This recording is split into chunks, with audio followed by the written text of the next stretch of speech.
হ্যাঁ হ্যালো জান, বলো। হ্যাঁ আমি আসছি, দাঁড়াও, আসছি।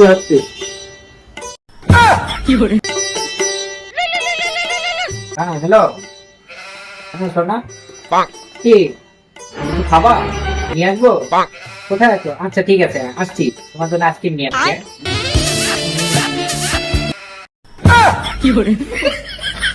না আর তো পারা গেল না, বিয়ে একটা এবার করাই লাগবে। রানিং আব্বা ফোন দেব।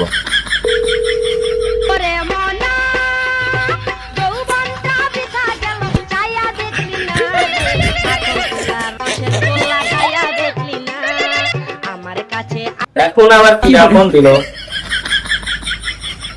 হ্যালো, হ্যাঁ তোর মাল খাওয়া ফোন বাদ দে, আগে তুই আমার কথা শোন। কি হয়েছে? সকাল সকাল মাল মন খালো নাকি? ও, মাল তো আমি খাচ্ছি। আমার বন্ধু বান্ধব সবার বিয়ে হয়ে গেছে, তুই আমার বিয়ে দিচ্ছিস নি? রানিং বিয়ে দেওয়া লাগবে না, লাই মরে যাবো। আস্তে আস্তে বাড়িতে আমি বিষয়টা দেখতেছি।